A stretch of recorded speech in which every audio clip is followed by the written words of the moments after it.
Welcome to episode 3, Farming Simulator Gold Edition on Sosnovka with me, Jeremy, here on the PlayStation 4. In the last episode I'd finished harvesting the barley field. I've just emptied the tipper and the harvester. I'm going to get started on the wheat field now, on field 19. So we'll get the harvester going there to do that. I am going to finish collecting up the straw, because the straw itself, I haven't finished collecting all the straw up, which is something, so I will get back done. And in this episode here we'll finish doing the wheat field, and we may look at getting the canola field done as well. It'd be good if I could drop straw off in my silos rather than anything else, and I could create more silage, but unable to do that. So we'll come into our selling point as we did in the episode 1, and we'll start to make some money on our straw. So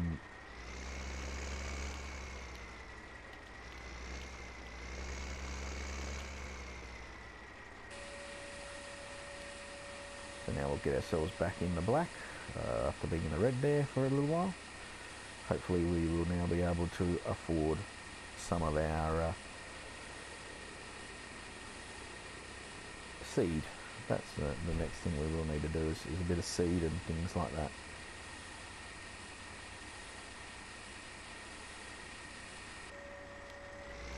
Okay, $1,700 for the straw, and that's really good. So we're able to get the straw done. Get 3 or 4 loads of that in there. We now put ourselves back into the black quite substantially.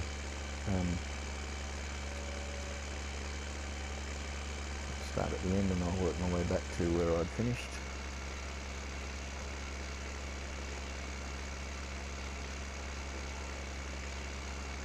So we'll get a couple of rows of this done, then we'll go empty the harvester and the tipper.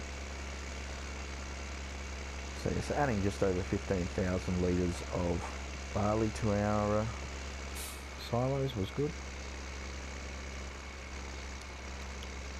And what I might do is hold off selling it for a little while, but we'll see. I might do an episode on selling and show you the selling points and things like that, as I've only looked at really the mill for where to sell, but we can show you that and the process behind that.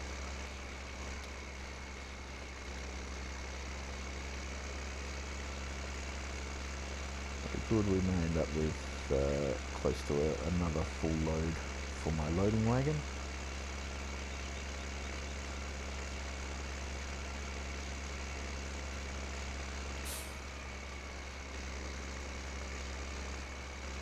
Nice and tight. So yeah, so in regards to this, the fields themselves aren't as big as they are on Westbridge Hills, a lot of them. It is a nice big map, don't get me wrong, it's a huge map. There are some big fields, but the fields themselves are not as big as the Westbridge Hills map fields. But then I like it, it's not all that flat in places. There's some I guess the feeling of the map is that old style. This is people that have really worked their farms for a number of years, and whilst it's a lot of concrete buildings and things like that, I like the style.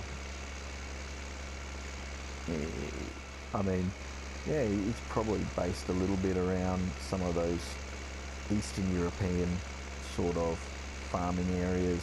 I'm not sure how they look these days, but that sort of style.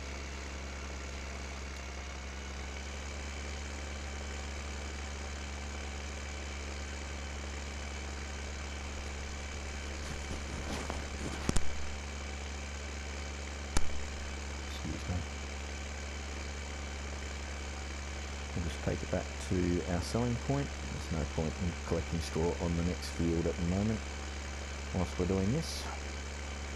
Only just over 1,000 litres worth of space available.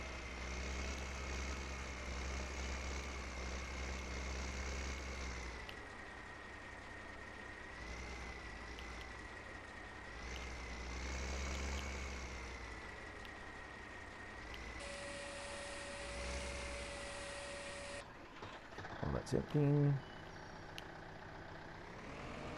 we can drive this up to start looking at collecting some of the straw, some of the wheat out of our harvester.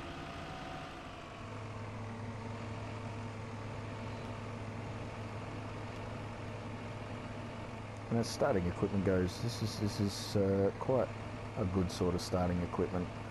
The capacity on our harvester is a bit more, our tipper is a bit bigger. The tractors themselves, I mean, you've got less of them to start with, but you can survive with what we have. I mean, admittedly, if I had one more tractor, I could potentially be cultivating right now. But that's not a huge issue right now.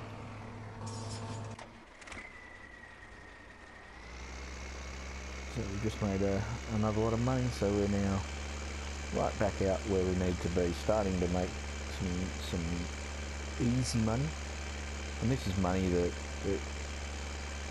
wouldn't otherwise be made. And so why not do something like this? I mean, I could sell the grass when I mow it, but in the end, the payoff here is silage over selling grass. And whilst I won't be in a position to produce silage for a while, is if in between grow cycles I can collect 40, 50, 60,000 litres of grass, why not? Because I can just keep filling the silos until I'm in a position to get a front loader or a wheel loader or one of those.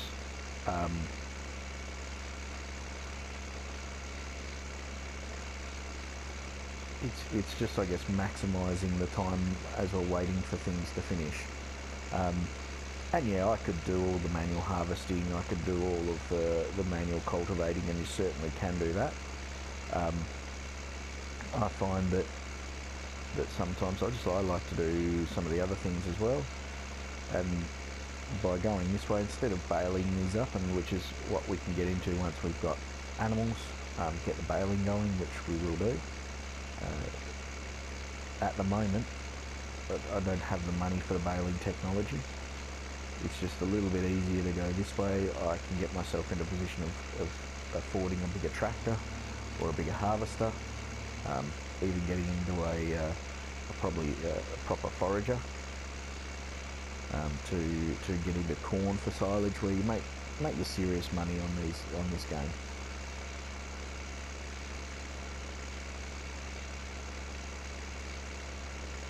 But just chilling and getting this cleaned up, and hopefully in a couple of episodes we've got some more fields going, some better equipment.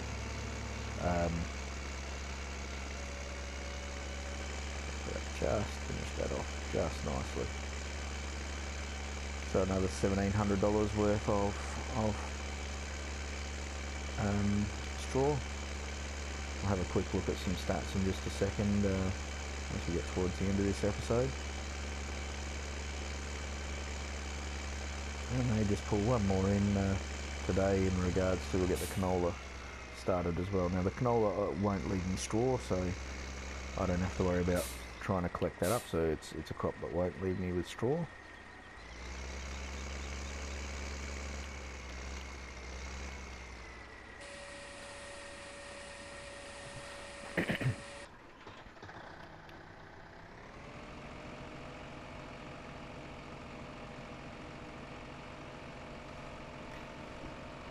My loading wagon is obviously a bit quicker than my harvester, but that's not a big issue. So we just watch the money in the top right hand corner. We'll get a green bit to tell us another $1,700, $1,703 from that load.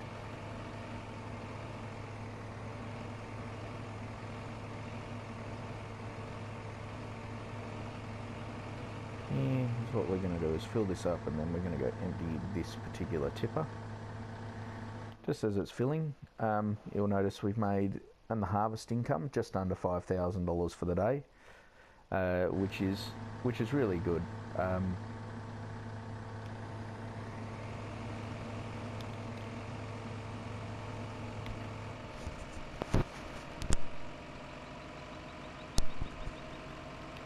Excuse me. Okay, so let's take our tipper back to empty it.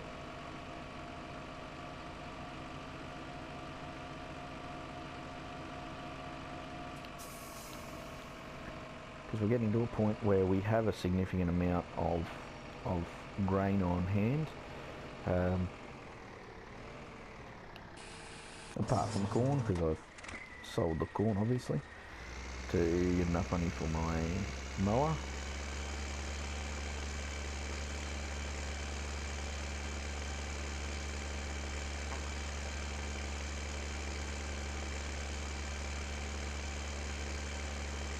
Now, whilst canola makes the most money per tonne, it is not a particularly high yield crop, so you won't get as much canola from a field as you will wheat or barley. From memory, you get more wheat than barley per field. You'll get more sugar beets and potatoes. I think potatoes at the moment gives you the highest yield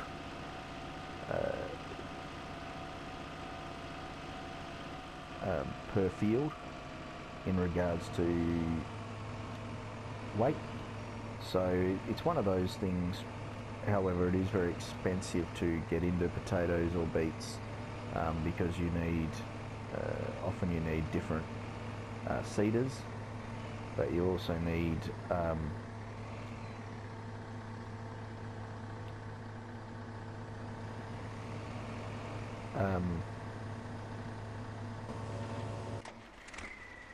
different harvesting equipment as well for those that have never done it before. So you need either to get the trailer which tops all the plants, and then you need one that will actually collect the potatoes from the ground, or you've got to spend nearly $500,000 on buying the specialised equipment itself. And it really is one of those things that once you get into it, it's alright. It's just getting into it takes a long time.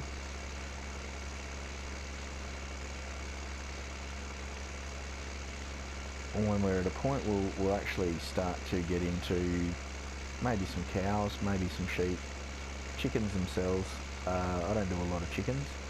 I like the fact that the cows are just here, being right near the farm.